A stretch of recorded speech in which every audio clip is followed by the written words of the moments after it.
Hello mga kabibig! Welcome back sa ating bagong YouTube channel. Ito ang pinakamaingay na YouTuber sa lahat ng YouTube. Ako si Kabibig, maglebak-lebak at with evidence na ko po. Panalo si Congressman Pulong Duterte laban kina Jimmy Guban at yung ibang mga congressman na para yatang dinudurog-durog. Parang gusto nilang matawag na may kasalanan si Pulong Duterte. Di ba mga kabibig? So depende talaga sa interpretasyon ng mga taong nanonood sa kailang hearing. May pananagutan nga ba sila sa batas? Kung sino man ang naghugot kay Jimmy Guban sa kulungan, may pananagutan nga ba sa batas? Sinong congressman yata ang humugot? Nako, ito kabibig ha. May napanood akong video mga kabibig kung saan dito sinisinaysay kung ano ang posibleng mangyayari at si asawa ni Vice Presidente Sara Duterte nagsalita na tungkol dito. Okay, mga kabibig ha? Let's watch this video and let's analyze kung ano ba nangyari mga kabibig. O, eto kabibig ha, manood tayo. Illegal ang pagkakahugot kay Jimmy Guban na siyang tumestigo laban kina Congressman Pulong Duterte at sa asawa ni Vice President Sara Duterte. Illegal ha? Illegal ang paghugot. Oh. Illegal ang paghugot ni Jimmy Guban. Go. Nga doon, di umano ay may kinalaman sa shabu shipment. Pero illegal ang pagkakahugot kay Jimmy Guban. Ayon nga sa ating batas, ang sino mang nakakulong na hatulan ng kamatayan ay hindi maaaring ilabas, ipakita o humarap sa korte o saan kahit ano pa mang investigasyon at lalo pang maging witness. Maliban na lamang kung ito ay otorisado ng Korte Suprema. Ayon nga sa post ni Maharlika. Ito sa sobrang pag-abuso sa konstitusyon at sa batas ang pagdukot ng mga bangag sa isang bilanggo para magpakalat ng kasinungalingan upang mag-imbento ng pag-adiktos, benediktos ang testimonya sa Kongreso. Tamimi pa rin ang mga taksil ng paid stream media. Hala. O nga no, sino kaya ang naghugot nitong pero under appeal naman yung kaso, pero nakulong siya. May patnugot ba ito sa judiciary system natin? Nako, o nga no, parang hindi na ito nakita. Sino kaya ang naghugot? So, sobrang pang-abuso sa konstitusyon at sa batas ang pagdukot ng mga bangag sa isang bilanggo para magpakalat ng kasinungalingan upang mag-imbento ng pag-adictus benedictus na testimonya sa Kongreso. Tameme pa rin ang mga taksil na paid stream media ang tinutukoy ni Maharlika at ang kanyang pinagbasihan ay ito. No, may kinalaman sa shabu shipment. No prisoners. No prisoner sentenced to death, reclusion perpetua, or life imprisonment and who is confined in any penal institution shall be brought outside the cell penal institution for appearance or attendance in any court unless authorized by Supreme Court. Ay, oo nga, no? Authorized ba si Jimmy Guban?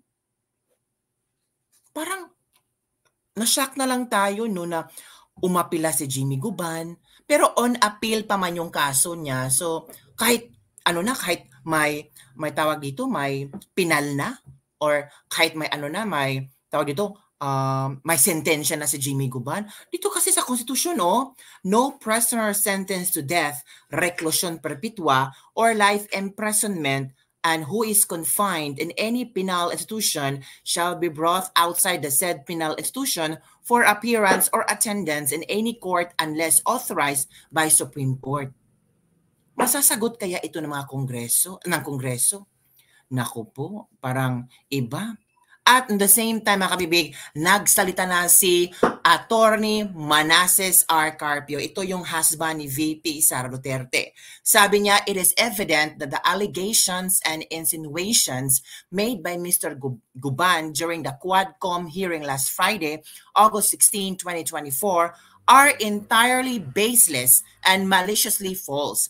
The public and the esteemed members of the House of Representatives are, I trust, perceptive enough to recognize that Mr. Guban's claims implicating Congressman Pulong and myself are unmistakably politically motivated. Ito yung sabi din ni VP Sara, political harassment daw ang nangyari kina Pulong Duterte, kina Mans Carpio. Sabi din ni Mans, unmistakably politically motivated. As a private citizen and a practicing lawyer, my sole concern is the welfare of my family and the diligent protection of my clients' rights and interests. It has always been my personal policy and guiding principle to remain entirely separate from politics or any government-related matters. I have full confidence that the members of the Quadcom possess the discernment to distinguish between fact and fiction in Mr. Guban's narrative. Indeed, Mr. Gubans himself unequivocally admitted before the Quadcom that he had fabricated the statements in the affidavits he submitted during the Senate inquiry and court proceedings. Diba? Halata naman, so sino pa bang maniniwala kung ang taong ito ay nagsisinungaling sa Senado at sa court proceedings? May the Supreme Being continue to bless and guide the Filipino people and our beloved nation, the Philippines. Thank you, Attorney Manasseh R. Carpio. Yan mga kabibig. Ito yung statement ni attorney. So, ano sa palagay niyong kabibig? May punto ba ang sinasabi ni Attorney Manasseh R. Carpio? And the same time, tama lang ba itong sinabi ni Maharlika Boljaquera na no prisoner sentenced to death or reclusion perpetua or life imprisonment na makakalabas sa kanyang silda, at least merong otorisado ito sa Supreme Court. Otorisado ba ang paghugot ni Jimmy Guban? Nako, mga kabibig. Para yatang otorisado or hindi. So, balikan natin ang video noon kung saan, this was 2018. Oo nga kabibig. This was 2018. And take note, sa videong ito, hearing ito sa Senado or sa Kongreso. Kasi nandito si Congressman Barbers. And take note, si Congressman Ace Barbers ay nag-attend sa hearing ni Guban noong 2018 at ngayon naman ay kasama din si Congressman Ace Barbers as member at Quadcom. Baka nakalimutan ni Ace Barbers ang 2018 na hearing. Let's watch this video ha, mga kabibig. Panoorin natin. Baka meron tayong makita dito ba na medyo hindi kaaya-aya. Depende na kabibig, di ba? Sabi nga gito, AC Barbers itong andito noong 2018 calling out Guban for lying para siyang may MPD. Pinanood ko yung hearing noong 2018. Kaya siya na-contempt both ng Congress at sa Senate kahit ng kaaway ni PRRD na si Senator Dick Gordon kasi sinungaling si Guban. Turo siya ng turo sa ibang tao. Yun pala nahuli siya yung naghanap ng receiver of lifter with Shabosik. Panoorin natin kabibig ha, kung ano ang nangyari dito. Let's watch this video. Okay, from the start, begin. Ikaw ang naghanap ng consignee for hire. Apo, Your Honor. Is that part of your job as intelligence officer of the Bureau of Customs? Sir, personal na po yun.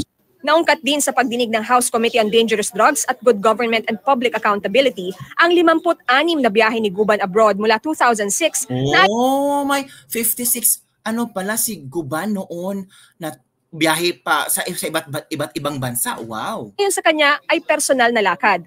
Tanong ng mga diba, Ace Barber ito Tingnan niyo kabibig. Kinontempt na nila noon sa Kongreso itong si Guban, pero ngayon pinatawag or naging eyewitness, star witness naman.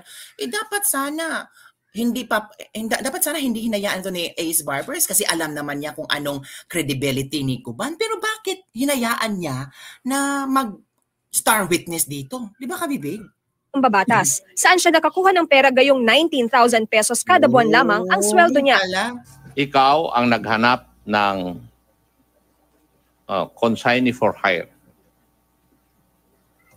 Apo, Your Honor. Is that part of your job as intelligence officer of the Bureau of Customs? Sir, personal na po yun. Naungkat din sa pagdinig ng House Committee on Dangerous Drugs at Good Government and Public Accountability ang 56 na biyahe ni Guban abroad mula 2006 na ayon sa kanya ay personal na lakad.